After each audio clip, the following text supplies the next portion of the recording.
सदगुरु देव की जय। रामदेव जी महाराज की जय। सवाराम साहेब की जय। बलदेवदास महाराज की जय। वासुदेव महाराज की जय। दलसुखराम महाराज की जय। जय जय सीताराम। भाइयों तथा बहनों ने खास नम्र विनंती કે ભજનની આગળ આજે સંતોની પધરામણી ચાલુ થઈ ગઈ છે, તો પોતપોતાનું સ્થાન ગ્રહણ કરી લે.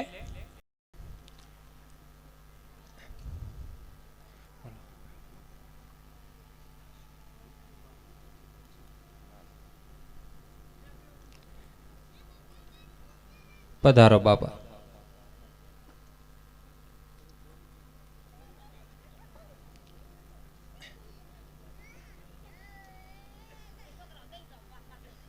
નકળંગ ગુરુધામથી પૂજ્ય દલસુખરામ મહારાજ, સદગુરુ શ્રી બળદેવદાસ મહારાજ આજે ઉપસ્થિત થયા છે. બાપાનો ખૂબ ખૂબ આભાર, ધન્યવાદ.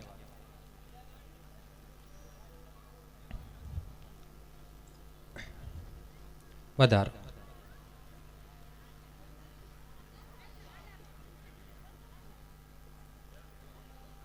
ભાઈઓ તથા બહેનોને ખાસ વિનંતી કે પોતપોતાનું સ્થાન ગ્રહણ કરી લે. ટૂંક જ સમયની અંદર દલસુખરામ બાપા આપ સૌને પોતાના આશીર્વચનો આપશે, એટલે શાંતિ જાળવે અને પોતપોતાનું સ્થાન ગ્રહણ કરી લે.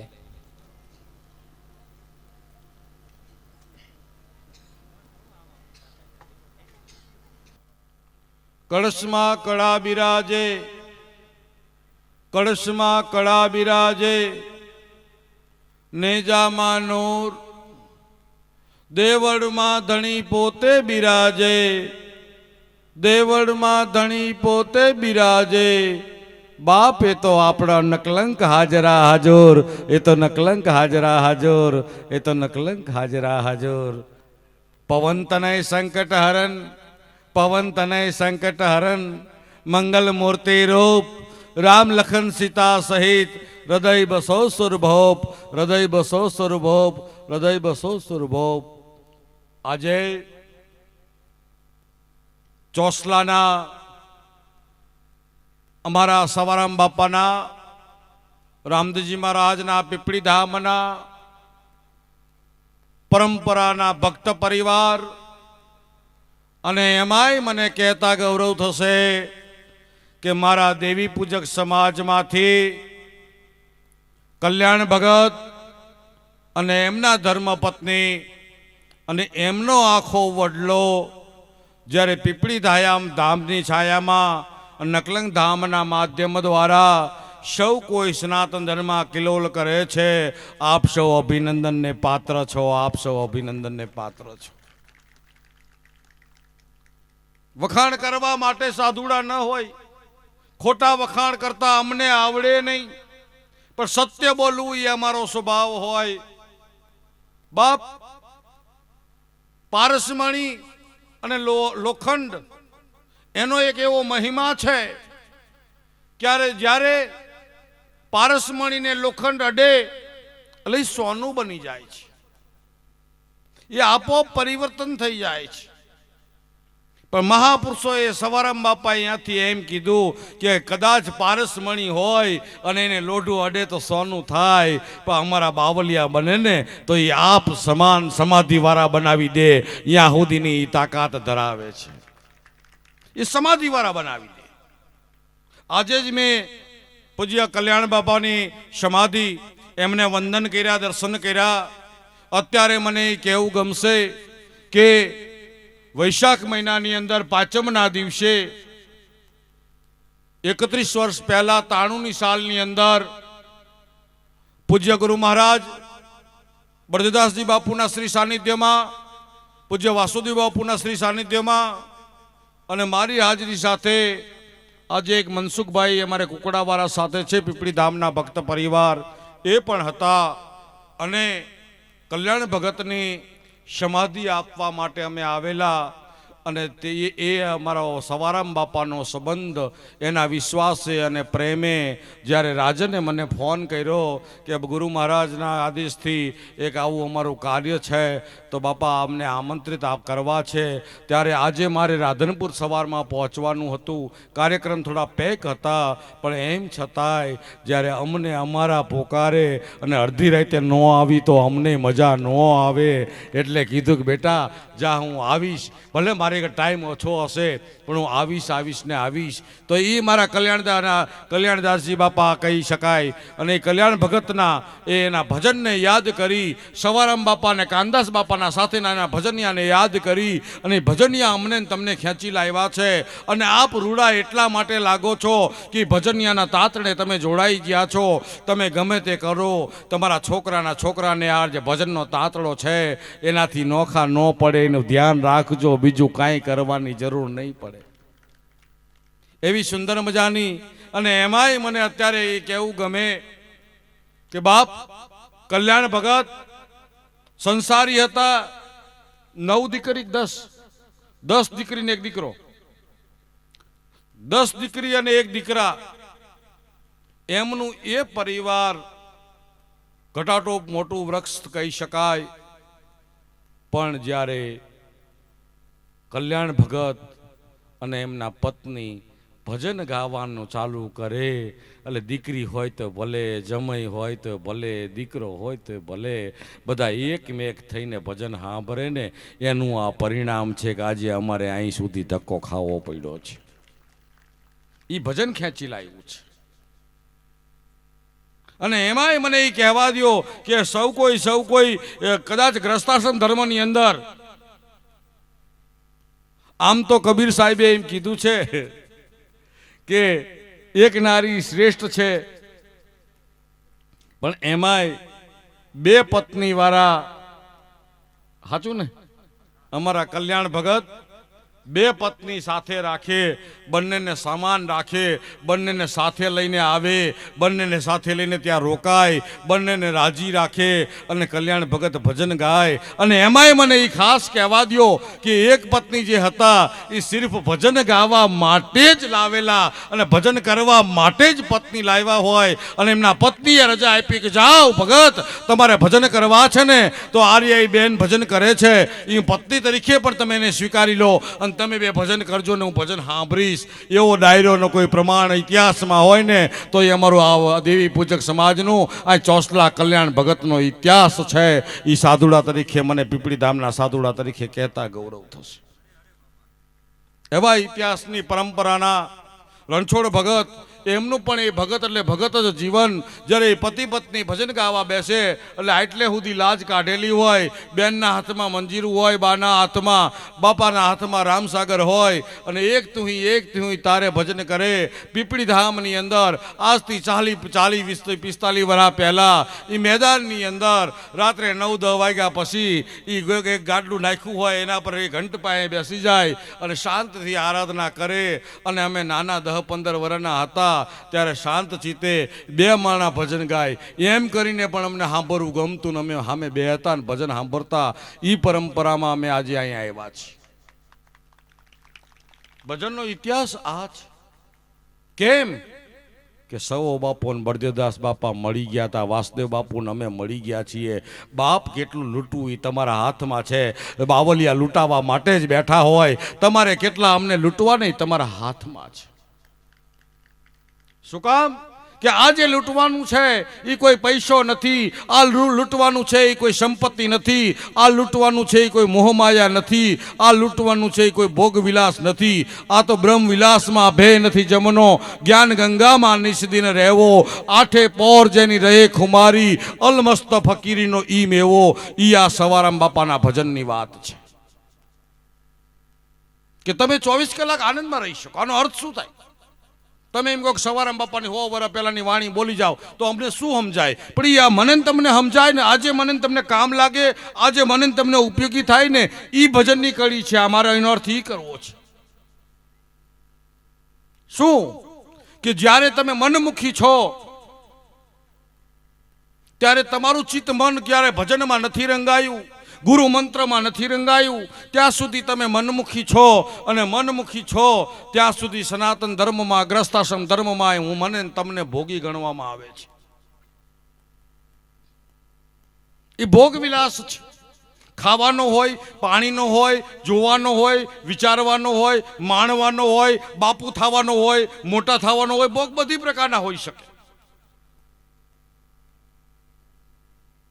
મનમુખી છો ત્યાં સુધી તમે ભોગી છો, પણ તમને કોઈ શબ્દ, એક શબ્દ ગુરુદેવ કા તાકા આનંદ વિચાર થાકે મુનિજન પંડિતા વેદ ન પામે પાર, એમ કોઈક બાવલિયાનો કોઈક શબ્દ જો મારા તમારા સુધી પહોંચી ગયો તો સમજી લો બેડો પાર થઈ ગયો. પછી મને તમને કોઈ રોકનાર નથી રોકનાર.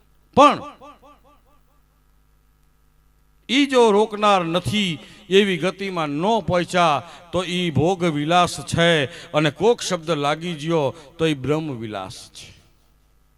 ગુરુ મહારાજનું સ્મરણ કરતા કરતા, અલગ ધણીનું ભજન કરતા કરતા અમારી બાયુ રોટલા ઘડે, અને રોટલા ને શાક ને કઢી ને ખીચડી હોય, ભલે બીજું કાંઈ ન હોય, અને અમારી બાયુ ભજન કરતા કરતા સવારામ બાપાની કલ્યાણ ભગતની વાણી બોલતા બોલતા અમારી માવડિયું રોટલા ઘડે.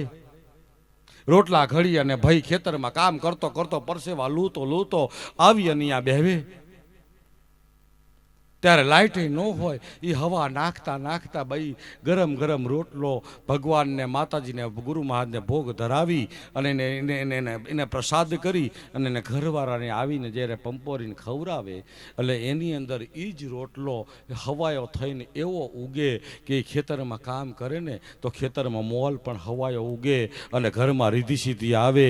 એ રોટલો છે ને ગુરુમુખી બાયડ્યું હોય ને તો જ થઈ શકે. નહીતર ટીવી જોતા જોતા, હાવ વહુ દેરાણી જેઠાણીની સિરિયલ જોતા જોતા, મોબાઈલ વોટ્સએપ જોતા જોતા, ખીચડી શાક રોટલા દાળ ભાત 32 ભાતના ભોજન બનાવ્યા હોય, મગજના ઠેકાણા ન હોય, ઘરવાળા હારે વાવાઝોડું આવ્યું હોય, અને પછી જ્યારે રાંધ્યું હોય અને બે ખાવા બેહવે, ત્યારે ખાવા બેવે ત્યારે બાજે ને બાજે એને કા છોકરા છૂટા પડાવે અને કા પાડોશી છૂટા પડાવે, આપ મેળે છૂટા ન પડે. એટલે માન લો કે આ ભોગ વિલાસની અંદર હું તમે મથી રહ્યા છીએ. આ ચોખ્ખો આઈ જ છે. ગ્રસ્તાશ્રમ ધર્મમાં તમે જે જીવી રહ્યા છીએ, મારા તમારા શ્વાસા જઈ રહ્યા છે. હું તમે પતિ પત્ની, મા બાપ, બાળકો, ભાઈઓ, પાડોશી, સગા સંબંધી, મિત્રોની વચ્ચે જીવી રહ્યા છીએ. એમાં જેવું જીવીએ છીએ એવા આપણે જ. સનાતન ધર્મમાં એમ કહેવામાં આવે કે ગુરુ મહારાજના ચરણે કોઈ ભક્ત જાય એટલે પૂછે કે હું કોણ છું, હું ક્યાંથી આવ્યો, મારે ક્યાં જવાનું, તો એનો પહેલો પ્રશ્ન એ કે હું કોણ છું. તો બાપ, અત્યારે મારે ને તમારે જરૂરત એ છે કે જન્મા ત્યારથી હવાર હાંજ આખો દી મારી તારી ધંધો ખેડૂત છોકરા સૈયા, મારી તારી આગો પાછો ધંધો ખેડૂત છોકરા સૈયા, એમાં રાત દી કાઢી અને આંખું બંધ કરી અને એકલા જા તારે વાતું કરી હોય એવી મિનિટોને યાદ કરો ને. એ તમે જીવા છો, એ સ્વર્ગમાં જીવા છો, એ ઉત્તમ નિજાનંદમાં જીવા છો, બાકી બધું બળતરામાં કાઢી છે. તમે વિચાર કરો કે બળતરામાં આપણે કેટલું કાઢીએ છીએ. ખાલી તમને એમ પૂછવામાં આવે કે તમે મન મૂકી અને ખડખડાટ, બાપ દીકરો, મા દીકરો, પતિ પત્ની, ભાઈ બહેન, એક ખડખડાટ મન મૂકી અને હૈસો મોજ કરી છે એવો દિવસ તો યાદ કરો. છે કોઈ નહીં યાદ? તમને તમારા પતિ વખાણ કરે, પતિને પત્ની વખાણ કરે, પત્નીને પતિ વખાણ કરે, કોઈ નહીં તમારા એકબીજા વખાણ કરે. એવું તો કમસે કમ જીવવાની કોશિશ કરો. જેને તમને જન્મ આપ્યો છે એ જન્મ આપનારા ગઈઢા ગાંડા ઘેલા ગમે તેવા, પણ એના આવડાને સમજવાની કોશિશ તો કરજો. અને એ કોશિશ તમે કરેલી છે અને તમારા બાળકો જોતા હશે કે મારો માં છે એની હાઉને હાંચવે છે, તો તમને તમારા છોકરા હાંચવશે. તમે તમારે હાઉને ઠેસ મારશો તો છોકરા તમને ઠેસ મારશે. એમાં કોઈ રોકનાર નથી. આ ખાસ લખી લીધું. આવો ગ્રસ્તાશ્રમ ધર્મમાં શું છે? આજ છે કે તમારા સગા વાલા કુટુંબ પરિવાર, તમને ઇન્દક છોકરો માથા ભારે મળ્યો, હાવ માથા ભારે મળ્યો, તમને કોઈ દેરાણી જેઠાણી માથા ભારે મળી, એમાં હાવ દેરાણી જેઠાણી છોકરાનો વાંક જ નથી, વાંક તમારો છે. શું કામ? કે આપણને એવા જ કુળમાં શું કામ જન્મ થયો? ધીરુભાઈ અંબાણી ત્યાં કેમ ન જન્મા? કારણ કે આપણા કર્મ એવા હતા. માટે એવા હાવ મળ્યા, એવા હારા મળ્યા, એવા દિયર મળ્યા, ઘરવાળી મળી, ઘરવાળો જે મળ્યું છે એ મારા ને તમારા કર્મ છે. કોઈનો દોષ દીધા વિના જે પરિવારમાં ભાગ્ય સંજોગે માત પિતા કુટુંબ કબીલો છે એને હાચવતા ઘરને એક મંદિર બનાવવાનું છે. ઘરમાં બધા સંબંધોની અંદર મીઠાશ લાવવાની છે, બધા સંબંધોની અંદર પ્રેમ લાવવાનો છે, બધા સંબંધોમાં મર્યાદા લાવવાની છે, બધા સંબંધોમાં વિવેક લાવવાનો છે. છોકરા સામે મોઢા તોડી લે શું કરવાનું? એક ને એક છોકરો હોય બહુ કોત કે હું ભાગી જઈશ. જવાન દીકરી થાય કે પ્રેમ લગ્ન કરી લઉં, મારા મા બાપને ઓળખતી નથી, શું કરવાનું?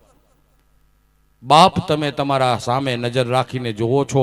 એવી રીતે મારે તમને કહેવું છે કે તમારો દીકરો કે દીકરી એ 2-5 વર્ષનું હોય ત્યાંથી પરણાવો ત્યાં સુધી દિવસમાં 2 વાર માવડિયું ધ્યાનથી સાંભળી લેજો, ભાઈઓ ધ્યાનથી સાંભળી લેજો.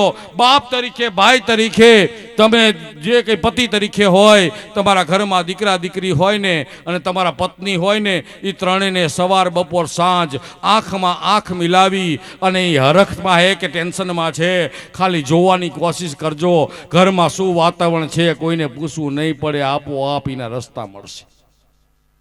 અને જે દીકરા દીકરીને મા બાપ સવાર સાંજ આંખમાં આંખ મિલાવીને વાતો કરતા હોય, એ દીકરા દીકરી કોઈથી પ્રેમ લગ્ન ન કરે ને ભાગી ન જાય, નકરા હાકોટા કરીને રાખ્યા હોય, એ ભાગી જાય ને તમને ઓળખે નહીં. છોકરાઓના સંસ્કાર હાકોટાથી આવતા નથી. તમે માતાજી ભગવાન કુળદેવી કુળને દીવો, હનુમાનજીને માતાજીને અગરબત્તી, હનુમાન ચાલીસા, ગુરુ મંત્ર, ધ્યાન, પૂજા તમે કંઈક કરતા હશો તો એ છોકરાને આવશે. તમે કોઈનાથી ડરતા હશો તો છોકરા કોઈ ધર્મગુરુથી, દેવથી ડરશે, અને ડરશે તો જ પાછા વરસે. નહીતર આ મોબાઈલના જમાનાની અંદર, આધુનિક યુગની અંદર તમારા બાળકોને, દીકરા દીકરીઓ ક્યાં માર્ગે હાલ્યા જશે મને તમને ખબર નહીં પડે. માટે સનાતન છે એ નકરી મુક્તિ માટે નહીં, મારી તમારી પેઢીઓને બચાવવા માટે જરૂરી છે ને છે. સનાતન શું છે? સનાતન એ સંસ્કૃતિ છે, જીવન જીવવાની કલા છે. અને નોર્મલ તમને બધાને કહી દઉં કે બીજું કાંઈ ન થાય તો કાંઈ નહીં. હું આજે દેવી પૂજક સમાજ પીપળી ધામની અને નકલંગ ધામની છત્રછાયામાં સંકળાયેલો છે, એ સમાજના અન્ય સમાજમાં પણ વખાણ કરું છું. શું કામ? એટલા માટે કે જે અમારા કલ્યાણ ભગત ભજનને વળગેલા, એમ આજે બી આ બધો સમાજ ભજનને વળગેલો છે. એટલે પ્રેમ કરી છે. પહેલું કારણ આ છે. બીજું કારણ કે સનાતનના સહજ નિયમો છે કે દારૂ, માંસ, ઈંડા, ચોરી અને ચારિત્ર.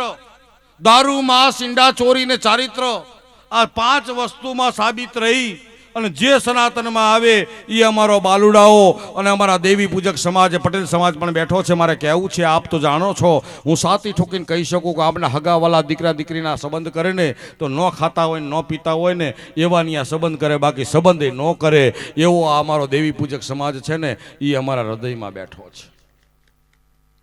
આ એની મજા છે. અને રાજનને તો હું એમ કહીશ કે તારા કુળ ગોત્રમાં ભજન પડ્યું છે બાપ, અત્યારે તમને લટકું લેવાનો એક સમય મળ્યો છે. આ એક લટકું છે તમારા માટે.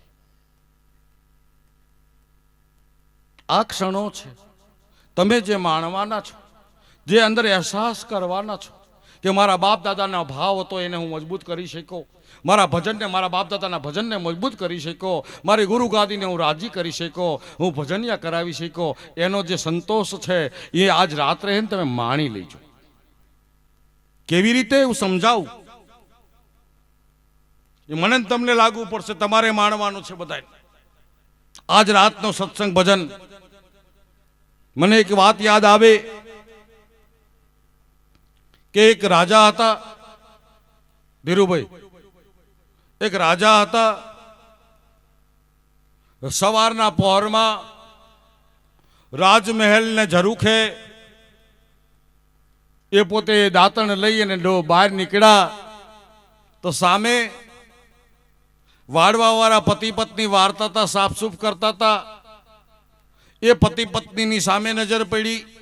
એમાં એની જે પત્ની હતી, વારવાવાળા હતા જે પરિવાર, એની નજર રાજા ઉપર પડી.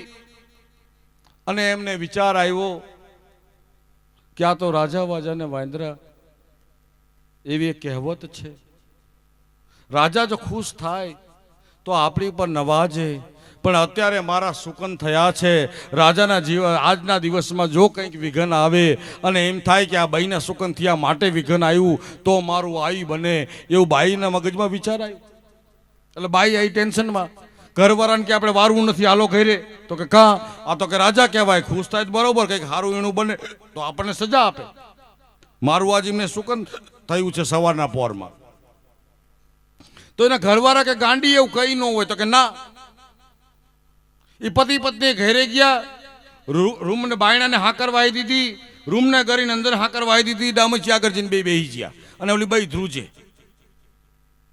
આ બાજુ સંજોગ એવો બન્યો કે રાજા દાંતરણું કરી અને ઘરમાં ગયા અને રાણી સાહેબ આગળ કંઈક વાત કરતા હતા.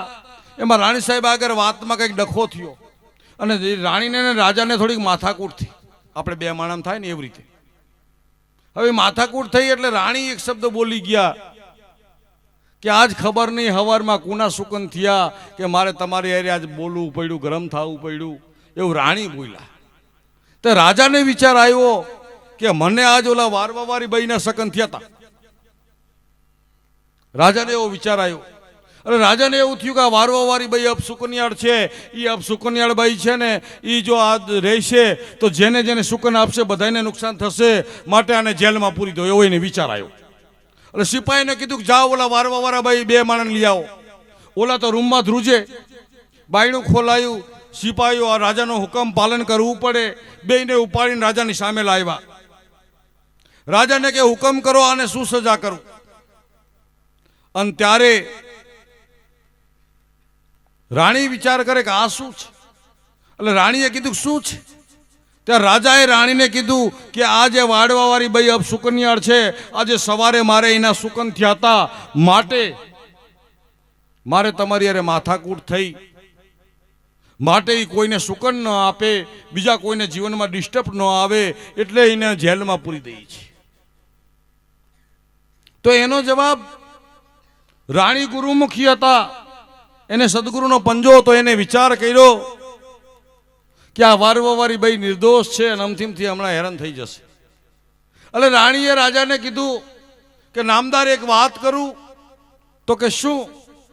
તો કે આજે આ બાઈના તમને સુકન થયા અને આપણે બેને માથાકૂટ થઈ એટલે બાઈ આપ સુકનિયાળ કહેવાય ને? તો કે હા.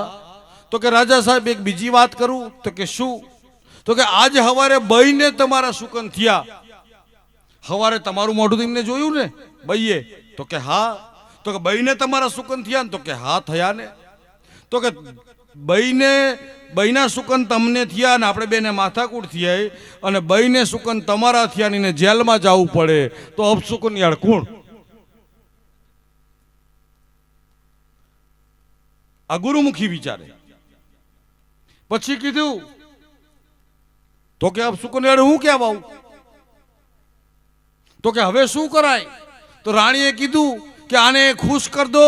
હવે આને સુકન એવા તમારા થયા છે કે એને એટલું આપી દો કે જીવે ત્યાં સુધી કોઈ દી કોઈની અગર માગવું ન પડે, લાંબો હાથ જીવે ત્યાં સુધી ન કરવું પડે, એટલું તમે આપો તો તમારા સુકન યોગ્ય કહેવાય. રાજાને કે રાજા કે કબૂલ મંજૂર.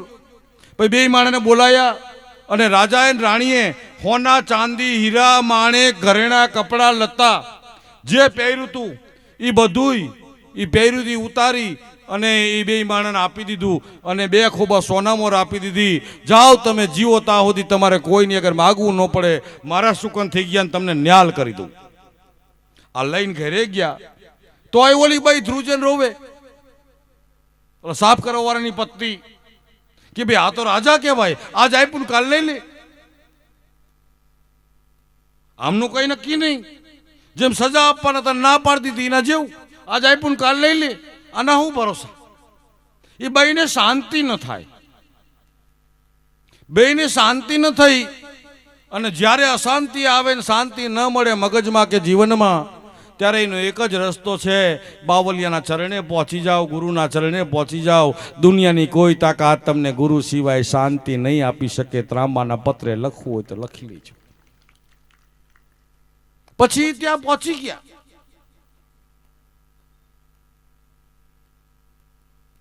અને ગુરુ મહારાજની પાસે જઈ પતિ પત્નીએ વાત કરી. પતિએ કીધું કે ગુરુ મહારાજ એક પ્રશ્ન છે. તો કે શું છે બેટા?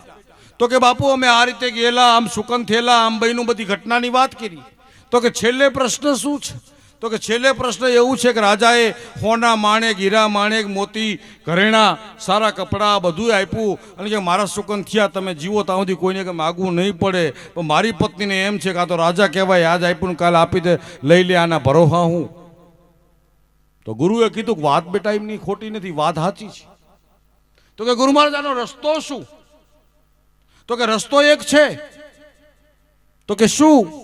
કે જા તારી જ્ઞાતિને બોલાય, તારા સમાજને બોલાય, તારા સગાવાલાને બોલાય, તારા ગુરુને બોલાય, સમાજને બીજાને બોલાય, રાજને બોલાય, બધાનો જમણવાર રાખ, બધાના ગમતા પ્રોગ્રામ રાખ, સત્સંગ આશીર્વાદ રાખ, ભજન રાખ. અને કે પછી કે મેં રાજાએ આપેલા કપડા બે માણા પહેરો. પછી કે તમે એમાં જઈને નાચવા માંડો. પછી કે એમાં જે મજા આવશે ને એ તમારા બાપની છે, એ તમે માયણું કહેવાય. અને માણો એટલે તમે એ કપડાં લઈ લે ને તો ઓલી મોજ જતી ન રહે, અને એ જે માયણું છે એને મુજરો કહેવાય. એમ આજ રાજનભાઈ તમને મુજરો કરવાનો અવસર છે, આજે માણી લેવાનો અવસર છે કે મારા આંગણે મારો સમાજ અને મારા મહાપુરુષો અને મારા સદગુરુ સંતો પધાર્યા છે. અમે એવો અહોભાગ્ય છીએ, મારા બાપ દાદાના પૂર્વજોના એવા ઉત્તમ કર્મ છે કે અમને મહાપુરુષોએ આવા સ્ટેન્ડ ઉપર લાવીને મૂક્યા છે. બહુ સારી વાત, બહુ આનંદની વાત. સત્સંગ કલાકો સુધી ચાલી શકે, સત્સંગનો કોઈ અંત ન હોય. અને હજી નરસિંહ મહારાજ અને ભૂપેન્દ્ર મહારાજ પધારે છે. રાત્રે સંતવાણી કરવાની છે. બધાએ ભજનિયા સત્સંગ શાંતિથી ભજન સાંભળવાના છે. સવારામ બાપાના છાંયડામાં તમે બધા બેઠા છો. આપ બધા નસીબદાર છો કે કલ્યાણ ભગત, રણછોડ ભગત અને એમની આ ત્રીજી, ચોથી, પાંચમી પેઢી સૌ કોઈ સાથે મળી અને જમાઈને દીકરા ને દીકરીઓ સૌ કોઈ સાથે મળી, અમારા બોમ્બેવાળાથી માંડીને હવ ડાયરો સાથે મળી અને જ્યારે આવો આનંદ કરો છો ત્યારે શ્રી નકલંગુરધામ, શક્તિનગર, હળવદ, સવારામ બાપાની ગાદી ચેતનાથી જ્યારે અમને આવવાનું આમંત્રણ મળ્યું છે ત્યારે સૌ કોઈ બાલુડાઓને, મારા હંસગતિના ગુરુમુખી ભક્તોને બસ એ જ કહીશ કે ગુરુ મહારાજ અને રામદેવજી મહારાજ, મારા દેવી પૂજક સમાજ અને અન્ય સમાજ સૌ કોઈ બેઠા હોય એ સૌ કોઈનું કલ્યાણ કરે, સૌના જીવનમાં રિદ્ધિ સિદ્ધિ આપે, સૌના જીવનમાં ભક્તિ શક્તિ આપે, સૌના જીવનમાં આનંદ, પ્રેમ અને વિશ્વાસ આપે, સૌનું જીવન ધન્ય બને અને તમારા જીવનની અંદર ગુરુ મહારાજની પધરામણી થાય, તમારા હૃદય કમળની અંદર ગુરુ મહારાજની પધરામણી થાય, તમારું ઘર એક મંદિર બને, તમારા ઘરમાં પતિ પત્ની, દેરાણી જેઠાણી, સાસુ વહુ, નણંદ ભોજાઈ વચ્ચેના મતભેદો મટે,